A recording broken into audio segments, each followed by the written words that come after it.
Ready to explore the cutting edge of digital infrastructure? I'm Carrie Charles, your host of Let's Get Digital. Join me as we dive into the ideas, technologies, and leaders transforming the way we connect. From wireless telecom to fiber networks, data centers, and beyond. Sponsored by Broadstaff in partnership with RCR Wireless News. Now, let's dive in and let's get digital. Welcome to Let's Get Digital. I'm Carrie Charles, your host. And today I have with me Patrick Halley. He is the president and CEO of the Wireless Infrastructure Association, also known as WIA, where he leads the voice of more than 140 companies building, owning, operating the wireless networks that power our connected world. Patrick, thank you for joining me today. You've been on before. I always love to hear your insights. It's great to be with you, Carrie. And you don't even need hype music when you're being interviewed by you. You just bring the energy yourself. Great. I love it. I just think I exist like this all the time. So let's start with the big picture. For those who don't know WIA, what does the Wireless Infrastructure Association do? Talk a little bit about its membership and also your role. Sure. So WIA represents the companies that build, own, operate, and finance the infrastructure that powers wireless connectivity in the United States. If you're connected to a wireless network, whether you're in your car, in a stadium, or just walking around the streets, wherever you may be, you are on a network that's being powered by infrastructure that our member companies build. So it's tower companies, small cell providers, people doing in-building wireless. It's the wireless carriers, it's the OEMs, the Nokias, the Ericssons, the Qualcomms of the world.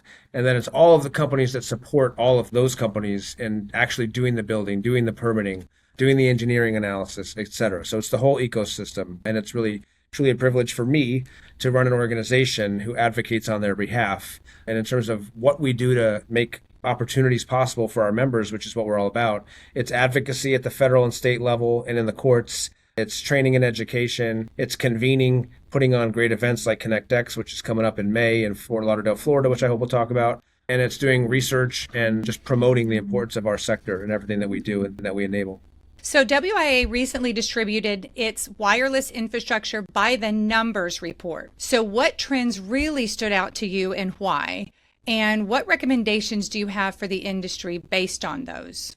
I think what stood out to me is that even though the nature of wireless network deployment is cyclical, that there still is just this consistent demand and investment in the infrastructure necessary to power wireless networks. Now, that level of investment and the level of deployment varies depending on where you are in any given deployment cycle, as we all know. But this year, there was $65 billion in wireless infrastructure investments. And we're not at the top of any investment cycle, as many of your listeners will surely tell you. But that said, there was still, when you count the operations and capital investment in the wireless infrastructure sector, we're talking about $65 billion. That total was actually up about $2 billion. We're talking about 158,500 purpose-built macro cell towers in operation in the U.S. That's up over 4,000 from the year before. So we're still seeing new builds, right? Certainly we're seeing, wherever possible, we're seeing co-location on existing towers, and that's the whole business model that powers this entire industry. At the same time, we are still seeing some new builds. But I think the thing that stands out to me more than anything is you still have a massive amount of CapEx and OpEx being spent on this sector. You've got new builds, you've got co-location, and it's because there's always this incessant demand for more data, and the only way you can possibly meet the demand for more data is if you have the infrastructure in place to make it possible. That's what stands out to me. As far as recommendations, well, I've got a lot, Carrie. But I mean, look, on the policy side, I think we just have to keep educating people about the fact that there is no 5G, there is no 6G, there is no Amazon on the go. None of it is possible without that infrastructure. So it's just consistently telling the story, which obviously we spend a lot of time doing, and then pushing for what I think are just really common sense policies to make more spectrum available, but to make it available as quickly as possible, and then also to put, reasonable and responsible national permitting framework into law, which we're spending a lot of time on. Our mantra is predictable, proportionate, and transparent. And I think that's what every business and every government should want. And that's what we're trying to get done when it comes to the permitting processes. And then the final thing I would say is, what recommendations do I have for our industry? I think it's the fact that wireless infrastructure is AI infrastructure. I say it all the time. But I think it's important for our industry to recognize, how AI in the network is affecting the way carriers and towercos and others are operationalizing and creating efficiencies in their business, but also how AI on the network, the services and applications that are riding over these networks, how AI is already and will undoubtedly affect deployment going forward, and recognizing that we need to get our head around that right now so that we're planning for the next 10 years over the next 2 years. So WIA also recently distributed its newest market study, The Wireless Pulse of American Life and the New Frontier of AI. What are the most important takeaways of that study? I think it's the fact that we're already seeing at the end of last year, 4.2% of total wireless network traffic is from AI. And we think that that number probably looks closer to like 10% by the end of this year, that AI in some form, again, whether it's AI in the network or AI on the network, that the traffic on wireless networks is going to be coming from AI in one form or another. And that's a lot. So I think that's a big takeaway. The other thing I think, and why, is one of the stats, because we did a consumer survey, and effectively 60% of US adults said that they are using AI and they're using it on the go, on their mobile device, right? And think about what you do with your phone now. Simple stuff like asking ChatGPT who won the college basketball championship this year. It was Michigan, go blue, for those who are... Or doing more complex computational things, right? Like taking picture of an empty flower pot and saying, okay, I want to understand, I live here, I want to plant flowers that I don't have to do much with. And then it's going off and doing a computation and giving you a full recommendation for what to do.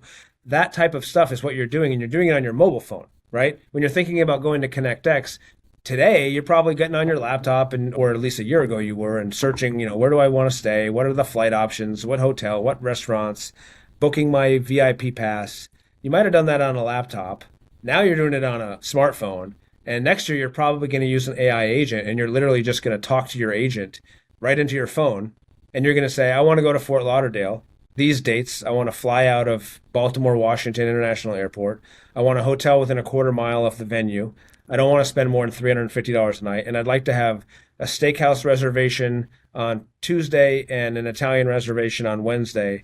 Give me options. Like that, fundamentally, that kind of activity is increasingly happening over a mobile device. And it's not just basic stuff. It's real sort of more complex reasoning that the network has to do, all of which means more AI over the network, more AI over the wireless network, all of which is going to continue to increase the demand on those networks. And for us, I think what comes out of that is, well, what does that look like 2 years, 3 years, 5 years, 10 years from now in terms of the spectrum that's needed and the infrastructure that's needed to make that possible? Gosh, you seem to describe my life. I just talk into my phone and do exactly what you said. It feels like all day long. So you're one of they talk about having like 3 different levels of AI. There's sort of the resistor. These are the doomsday people who think it's the worst thing ever and not do it. And then there's like the hyper users, which maybe you are, which kind of really accept it and they're taking advantage of it. And then there's most people are probably somewhere in the middle, which is what you might expect, which is sort of trying to understand it, make sure we're taking advantage of it for good and avoiding some of the pitfalls. Well, one thing we know for sure is the wireless industry is right at in the middle of all of that, is what you're saying. And 100%. That there is, you're bullish on the future. I can hear that, right? What does the next 5 years look like for, let's say, the services companies, the contractors, the companies that really need the projects in the wireless industry? I'm always bullish. I'm also a realist. I'm not going to sit here and tell you every day is the best day in our industry, because there are challenges, and I'm aware of that. And I know even right now, many people are continue to face challenges. Frankly, that's been true the last couple of years.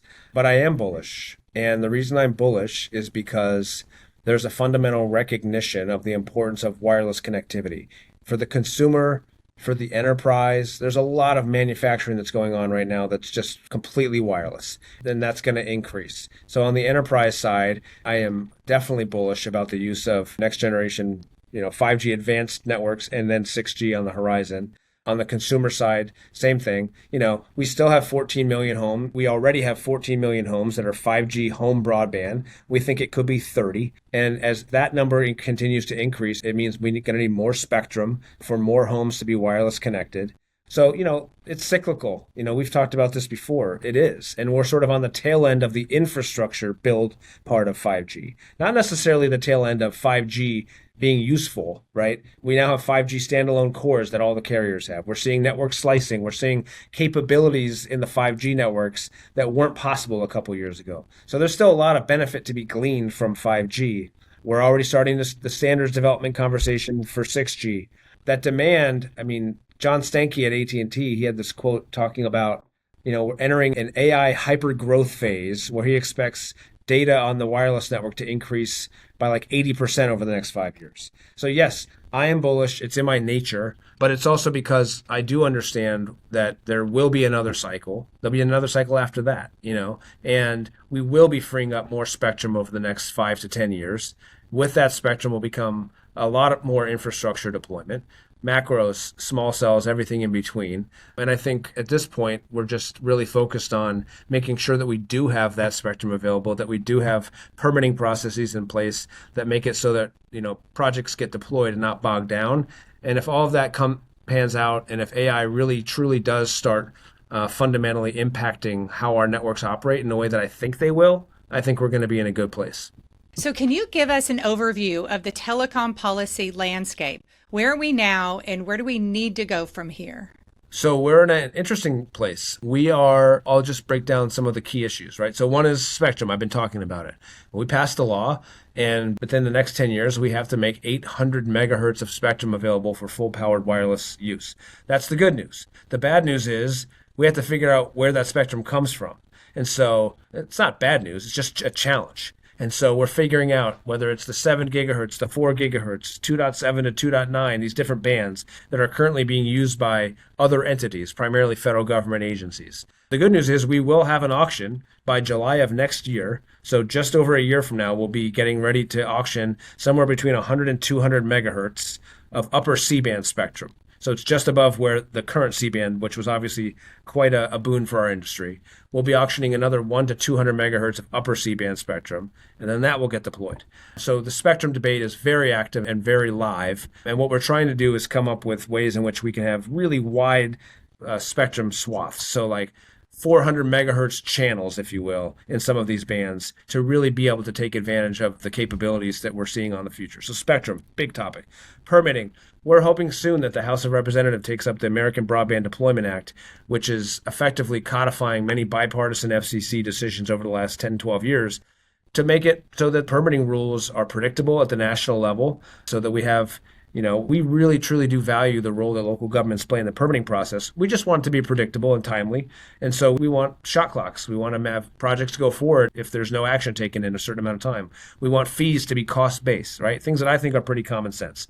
And we're making progress, and we hope to have legislation pass the House soon, fingers crossed. At the same time, we're working on it at the state level. We just had a bill passed in Virginia, signed by the new governor there, Governor Spanberger, to do exactly that at the state level. So that's a big topic. And the commission is doing a lot at the federal level to try to make it so that the carriers, the big companies in our country like AT&T and Verizon and T-Mobile and others, that they're deploying and spending their CapEx on fiber and on wireless, modern next generation wireless connectivity, as opposed to the old copper networks of the past, for example. So that's been a big topic of debate, among other things. And that's just a sample. There's a lot. As you know, I'm sure you're aware, we've been spending a lot of time trying to make sure EchoStar does the right thing and pays its bills. So I would call that a fairly niche issue, but one that's very important because, let's face it, when a company gets to sell spectrum for $50 billion, and the only reason they're at the table selling it in the first place is because of all the companies that stepped up to build that network for them, they ought to pay those companies who got them to the dance. So just a sampling of it. Yes, couldn't agree more. So let's talk about ConnectX. This is your flagship event every year, and I go every year. I think I've been going every year for the past 10 years, as long as I've been in the industry. I look forward to it. It's really our biggest event. Tell us about it. Where is it? What date? And how do we register? Yes, all of this can be found at connectivityexpo.com. We will be in Fort Lauderdale, Florida from May 4th through May 6th. It's going to be a fantastic event. Literally the entire digital infrastructure ecosystem will be at ConnectX. I'm really excited about the content. I'm really excited about the level of interest that we're seeing. I think it's going to be a very well-attended event. We're feeling very bullish on ConnectX this year. We'll have a satellite partner summit on Monday, where the chief of the Space Bureau at the FCC will be speaking, along with other satellite companies. Obviously, a hot topic, direct-to-device and other issues in terms of the role satellite plays in our ecosystem. Here's the footnotes. It's very important. It's supplemental, but it's not a replacement for terrestrial infrastructure. We'll have a connected spaces track, kind of a conference within a conference throughout the event for those who are really interested in the in-building conversation, including a connected venue summit looking at the way wireless is improving the fan and player and team experience in sports. And then we'll have, a bunch of tracks that really focus on the regulatory policy and technology and business issues of the day across the board. I'm really excited. We've got Srini Kalapala from Verizon. We've got Robert Walters from AT&T. We've got the COO of Digital Bridge. We've got some really great panels looking at Edge AI. I will say this, I don't think we've ever had NVIDIA and Intel on the main stage at ConnectX, but we will this year, which I think is reflective of the conversation we had earlier, this sort of intersection between AI and infrastructure at the edge becoming much more of a real conversation. And so we're really excited about it. It's going to be great. I cannot wait. So Patrick, we've seen thousands of layoffs across wireless. I mean, just in the last year. I am hearing that the next wave of hiring is coming. We've seen at Broadstaff that it's picked up a little bit, but who knows? Mm-hmm. From WIA's vantage point, what is the real state of the workforce now? Are we going to see hiring pick back up? Is there any way to predict that? I think the only way to honestly answer that is to say it depends on over what time period you're talking, right? So I'm glad to hear you say that you're seeing hiring pick up. I hope that's the case. I will say candidly that the one number that was down in our infrastructure by the numbers report was number of employees in our sector. And it was down by about 27,000, which is meaningful, right? And I'll say it again, but it's true. And, that this is a cyclical industry in the sense of, there's this incredible amount of deployment at the front end after spectrum auctions. And as new Gs get rolled out, clearly we're on the back end of that cycle for 5G. And that has meant, some impacts on the employment side when it comes to wireless infrastructure and all of the many firms from construction and services and engineering and environmental and permitting and everything else. No doubt that there's been an impact. And the numbers say that. But I don't think that that's going to be the case several years out. I think we're going to slowly build back up as we, complete the 5G build out and then as we get into 6G. And it also depends on kind of how you define the ecosystem. If we're talking about tower climbers, yeah, we're down. I can't say that we're not. And there are challenges as, that have been unearthed around sort of the entire landscape when it comes to the construction side of tower building. And there's important conversations being had about trying to improve that market. But if you look more broadly, so take, for example, our registered apprenticeship program. We have 16 registered apprenticeship occupations, from tower climber 1 to tower climber 2 to tower foreman, very tower focused, to multiple, occupations inside in building, to fiber installer, aerial and underground fiber installers, to fiber technicians, to last mile broadband connectivity installer. So there's a lot of different occupations, and some of them are actually booming. So it just kind of depends on how you look at the landscape. We're, for example, working on a project in the state of Texas, where we are working with the University of Houston, but that whole project is about fiber techs. And when you talk to the Metas of the world and everybody else on the data center side, there's an insatiable demand for fiber techs right now, and electricians and other occupations, to try to make sure we have enough fiber that's going to get connectivity to every data center, and then also to meet the demands of BEAD, which is primarily fiber. And so there's a lot of demand there. There's certainly a lot of demand for some of the build out going on with data centers as well. And, at some point, things will flip and there'll be a lot more going on the wireless infrastructure side like there were maybe 3 years ago. So yeah, the reality is, as you know, there's been some layoffs and it has been challenging. But I do think that there are opportunities if you widen the aperture a little bit and if you look a little bit further out. Can you talk a bit about the Telecommunications Education Center through WIA and give us some updates there? What is it? What kind of impact do you make? How can companies and people get involved? Absolutely. Great question. So it's kind of a microcosm of what I talked about with our registered apprenticeship program. Our goal there is to provide training for enterprises or to partner with 2- and 4-year schools so that when folks can take a series of different trainings that we offer and come out with a certificate. That's wireless and fiber again. We are offering the fiber optic path training course in our partnership with FBA. So we're doing a lot of training on fiber. So if you're a business that wants to train fiber techs, we're capable of doing that. As I said, we're doing it in the state of Texas and elsewhere. But then we also have a lot of sort of courses that are good for entry-level folks who are new to the industry, just getting started. 5G 101, Spectrum 101. We have some new courses on Satellite 101 and AI to try to make sure folks have a fundamental understanding of what those technologies are and how they work. So I think we have a really representative and quality product. And to the extent folks want to take a look, we're always happy to talk. So it would be a great idea for a company who's hiring new talent with no experience to get them registered in one of those 101 courses, right? So they can get up to speed quickly. 100%. And we do bundles with certificates. So you're doing a sort of a combination of Spectrum 101, 5G 101, wireless infrastructure 101, AI 101, and you sort of get the full landscape. So at least you're conversational and understand the overall basic concepts. So when people are talking about them, you know what they mean.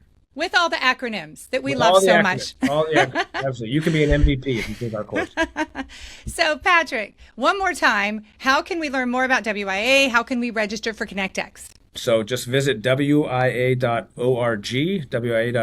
and for the show, go to connectivityexpo.com, and I hope to see you there. You will see me there. Thanks for coming on, Patrick. I always love our conversations. Absolutely. Thanks for having me, Carrie. Thanks for tuning in to Let's Get Digital. This podcast is powered by Broadstaff, a national staffing firm specializing in digital infrastructure talent. Don't forget to subscribe, leave a review, and join me next time as we explore more stories at the intersection of technology, talent, and transformation. Until then, let's get digital.